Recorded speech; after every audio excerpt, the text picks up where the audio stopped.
Hello everyone. तो last part में हमने देखा था कि जब श्याओ लिंग के पास आती है तो वो आगे से फॉर्म भरवाने की बजाय उससे फ्लर्ट करना स्टार्ट कर देता है, जिसके बदले में श्याओ उसकी थोड़ी सी ठुक लगाती है और खुद ही उसका फॉर्म भरने को कह देती है। उसके बाद श्याओ की एक फ्रेंड उसे मिलती है और उससे कहती है कि इस लड़के से थोड़ा बच कर रहना, ये बहुत ही नोटोरियस प्ले बॉय है। तो ये सुनकर श्याओ कहती है ठीक है, मैं तो बहुत एहतियात करती हूँ, लेकिन इसको बहुत अच्छा सबक जरूर सिखाऊंगी। और उसके बाद हमारी बेचारी टैंग वो अपने बॉस के पास जाती है क्योंकि लिंग ने तो उसकी बात मानी नहीं थी। वो थोड़ी मायूस हो जाती है क्योंकि वो कुछ कोलीग्स को बातें करते हुए सुनती है कि अगर ये कॉन्ट्रैक्ट दोबारा से रिन्यू ना हुआ तो उसकी सारी टीम को जॉबलेस कर दिया जाएगा। ये सुनकर वो दोबारा से जोश में आ जाती है और फैसला करती है कि अब की दफा वो जाएगी, लिंग से बात करेगी और उसे मना के ही वापस आएगी। जबकि उधर कैंपस में लिंग तो हर टाइम श्याओ के पीछे पीछे ही घूमता रहता है। खाने के टाइम भी उसके पास बैठ जाता है और अपने पैसे की वजह से उसे इम्प्रेस करने की कोशिश करता है। उसे कैंटीन का खाना काफी बोरिंग लग रहा था तो अपने और श्याओ के लिए बहुत सा खाना बाहर से ऑर्डर करा लेता है। इतने सारे लोग डिलीवरी करने के लिए आते हैं, लेकिन यहाँ पर श्याओ उसे याद कराती है कि बाहर का खाना अलाउड नहीं और वैसे भी एथलीट्स को जंक फूड तो खानी नहीं चाहिए। अब लिंग की इंसल्ट हो जाती है और वो सारा खाना उन्हीं डिलीवरी मैन को दे देता है। शेन अपने फ्रेंड के साथ बैठा खाना खा रहा होता है तो श्याओ भी उसके पास पहुंच जाती है और श्याओ के पीछे एक मक्खी की तरह भिनभिनाता हुआ लिंग भी पहुंच ही जाता है। वो श्याओ के काफी क्लोज होने की कोशिश कर रहा था और यही बातों बातों में शेन उसे कहता है कि इस लड़की से दूर रहना। श्याओ खुश ही होने लगती है तो उसे पता चलता है कि ये मेरे बारे में नहीं बल्कि टैंग के बारे में कह रहा है। और इतना ही कहकर शेन वहां से उठकर चला जाता है, जबकि उसी टाइम पर टैंग भी वहां लिंग को ढूंढती पहुंच जाती है। शेन उसे ढूंढने में हेल्प करता है, लेकिन बाद में वो बाहर जाकर उससे मिलती है, उसकी मिन्नत समाजत करती है, उसके आगे हाथ जोड़ती है कि किसी तरह से मान जाओ। लेकिन लिंग उसे शेन से अपनी इंसल्ट का बदला लेना था। वो क्या करता है, कहता है मेरी एक शर्त है, उसके बाद मैं वादा करता हूँ कि तुम लोगों का कॉन्ट्रैक्ट तुमको वापस मिल जाएगा और काम तुम्हें मेरे लिए ये करना है कि तुम मेरी असिस्टेंट बनकर, पीए बनकर मेरे छोटे मोटे काम यहाँ पर कैंपस में किया करोगी। जब कॉल करूँगा तुम्हें भाग के आना होगा। अगर मैं तुम्हारे काम से खुश हुआ तो तुम्हारा काम भी बन जाएगा। फिर नेक्स्ट सीन में दिखाते हैं कि जब शेन और लिंग इकट्ठे जॉगिंग कर रहे होते हैं तो उसी टाइम पर लिंग अपनी पर्सनल असिस्टेंट यानी कि टैंक को फोन करके बुलाता है कि मेरे लिए पानी लेकर आओ। वो बेचारी बहुत सारी बॉटल्स उठा पहले तो आते ही शेन से टकरा जाती है। वो उसकी हेल्प भी करता है और उसके बाद उसे लिंग से डांट पड़ती है कि ठंडा पानी लाना था। ये सब कुछ देखने के बाद शेन को बुरा लगता है। वो लिंग को कहता है मैंने तुम्हें कहा था इस लड़की से दूर रहना, लेकिन लिंग कहता है मैं क्यों मानूं तुम्हारी बात। इस बात पर शेन को गुस्सा आता है और वो उसे पैर से अटका कर नीचे गिरा देता है। उसके बाद बारिश में भीगती हुई टैंग अपने बॉस यानी कि लिंग के लिए टॉवल्स लेकर आती है। वो बारिश में काफी भीग गई थी तो यहाँ पर शेन उसे टॉवल से ड्राई करने की कोशिश करता है, लेकिन वो तो आगे भागती रहती है, उसे अपने करीब नहीं आने देती। इतने में श्याओ अम्ब्रेलास लेकर आ जाती है और मौका पाते ही लिंग उसके साथ भाग जाता है और शेन अपनी अम्ब्रेला टैंग को दे देता है। अब लिंग ने और तंग करने के लिए, एक्साइटमेंट के लिए अब हॉस्टल में शिफ्ट होने का फैसला किया था और उसे रूम कौन सा मिलता है, कैप्टन शेन का रूम। इन दोनों की आपस में तो बनती नहीं थी तो लड़ाई हो जाती है।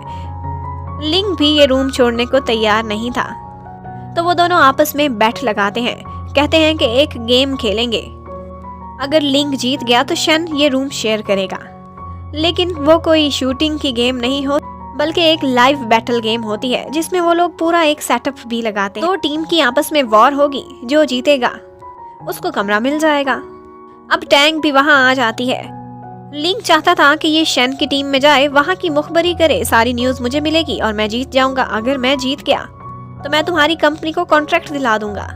लेकिन टैंग बेचारी शेन की टीम में नहीं बल्कि टॉस करते हुए लिंग की टीम में ही पहुंच जाती है। फिर दोनों तरफ से फाइट होती है, काफी मजा करते हैं वो लोग, लेकिन इन दी एंड सिर्फ टैंग बच जाती है, जबकि दूसरी टीम में 2 मेंबर होते हैं और टैंग उन दोनों को ही उड़ा के रख देती है और मैच जीत जाती है। अब वो बहुत खुश थी।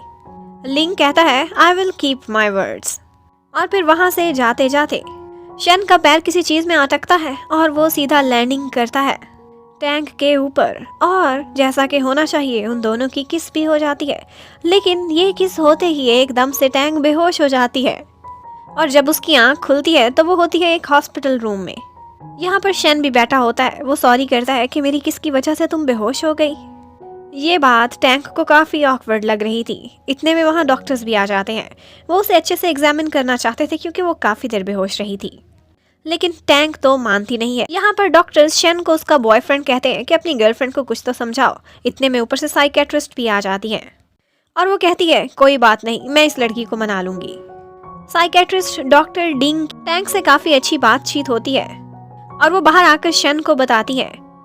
कहती है कि इसे या तो कोई फिजिकल या फिर साइकोलॉजिकल मसला है या शायद एलर्जी हो। उसके बाद टैंक को मिलने के लिए उसके सारे फेलोज आते हैं। शियाओ भी आती है और तो और लिंग भी आता है। शो ऑफ करने के लिए बहुत सारे फ्रूट्स, फ्लावर्स, हर चीज़ लेकर आया था। जबकि शन वो खुद को इस सब का रिस्पॉन्सिबल समझ रहा था, तो वो भी जाकर बहुत सारी शॉपिंग करता है। फ्रूट्स, खाने पीने की चीज़ें, सब कुछ लेकर आता है टैंक के लिए। जब वो वापस आता है तो टैंक के मुंह में एक एप्पल होता है। जब वो सुनता है कि ये सब कुछ लिंग लेकर आया है, वो कहता है ये एकदम फजूल चीजें हैं, तुम ये नहीं खाओगी, तुम सिर्फ मेरे लाए हुए अनार खाओगी। वो कहती है मुझे नहीं खाने, मुझे छीलने पड़ेंगे। तो ये सुनकर शन उसे अनार खोल कर भी खुद देता है और बहुत प्यार से चेक करने लगता है कि उस दिन कौन कौन सी चीजें थी और किस चीज से तुम्हें एलर्जी हो सकती है। इवन कि रात को जब वो सो जाती है तब भी आता है उसे देखने, और जब देखता है उसने अनार नहीं खाए तो उनको खोल कर भी जाता है। उसका ये जेस्चर अगले दिन उठकर टैंक को बहुत पसंद आता है। वो काफ़ी खुश हो जाती है। उसके बाद वो डॉक्टर डिंग से मिलती है क्योंकि वो शन की काफ़ी पुरानी साइकेट्रिस्ट थी। वो उससे काफ़ी सारी बातें करती है। कहती है कि मैं और शन बहुत अरसे से एक दूसरे को जानते हैं, लेकिन पता नहीं क्यों वो मेरे साथ बहुत कोल्ड बिहेव करता है। डॉक्टर डिंग बताती हैं कि काफ़ी अरसा पहले उसका एक कार एक्सीडेंट हो गया था। तो टैंक को पता चलता है कि ये सब कुछ शन जानबूझकर नहीं कर रहा था। एक्चुअली उसे सिलेक्टिव एमनीजिया हो गया था। कुछ बातें उसे याद थी, लेकिन काफ़ी बातें थी जो वो भूल चुका था। इतना सब कुछ जानने के बाद टैंक फैसला करती है कि वो कुछ भी शन को नहीं बताएगी। उसका करियर उसके लिए इम्पॉर्टेंट है और मेरी वजह से वो डिस्टर्ब हो जाएगा। तो डॉक्टर डिंग कहती हैं कोई बात नहीं, तुम नेचर को अपना रास्ता खुद ही बना लेने दो। हो सकता है टाइम के साथ उसे मेमोरीज खुद ही वापस आ जाए। उधर शियाओ को दिखाते हैं कि पता नहीं क्यों, लेकिन अब वो टैंक की वजह से ज़्यादा जेलस फील नहीं कर रही थी और वो बातों बातों में अपनी फ्रेंड को कहती है कि लिंग बेशक डिफरेंट है, लेकिन वो जितना रिच है, एरोगेंट है और प्ले बॉय है, इस टाइप के लड़के मुझे बिल्कुल भी पसंद नहीं, पर वो डिफरेंट ज़रूर है। शन फिर से डॉक्टर डिंग से मिलने के लिए जाता है और उनसे पूछता है अपने बारे में नहीं, टैंक के बारे में। वो कहती हैं कि मैंने उससे काफ़ी देर बात की है। वो लड़की काफ़ी अच्छी है, लेकिन उसे साइकोलॉजिकल प्रॉब्लम ज़रूर है। वो तन्हा रहती है, अकेलेपन की वजह से उसे कोई स्पेशल काइंड का डिसऑर्डर है। उधर लिंग शियाओ की फ्रेंड को रिश्वत देकर पता चला लेता है कि वो मेरे बारे में क्या फीलिंग्स रखती है और उसको थोड़े बहुत पॉजिटिव साइंस भी मिल जाते हैं। जबकि शन वो हॉस्पिटल से पिकअप करने के लिए टैंक के पास आता है। साथ में फिर से अनार भी लेकर आया था और उसे कहता है कि तुम अकेली रहती हो, क्या कोई तुम्हारे साथ शिफ्ट नहीं होता, तुम्हारी फ्रेंड वगैरह। लेकिन टैंक कहती है ऐसा कोई भी नहीं है। तो शन कहता है ओके, फिर मैं आपसे तुम्हारे साथ रहूँगा। वाओ। टैंक मना करने की कोशिश करती है, लेकिन वो नहीं मानता। मीन्स ये ड्रामा काफ़ी एक्साइटिंग होने वाला है। अब वो दोनों पैकिंग करके अपने नए अपार्टमेंट में शिफ्ट होने की तैयारियों में होते हैं। वहाँ का डोर ओपन करने लगते हैं कि यहीं पर ही पार्ट नंबर 3 खत्म होता है। Thank you for watching, stay connected, bye bye.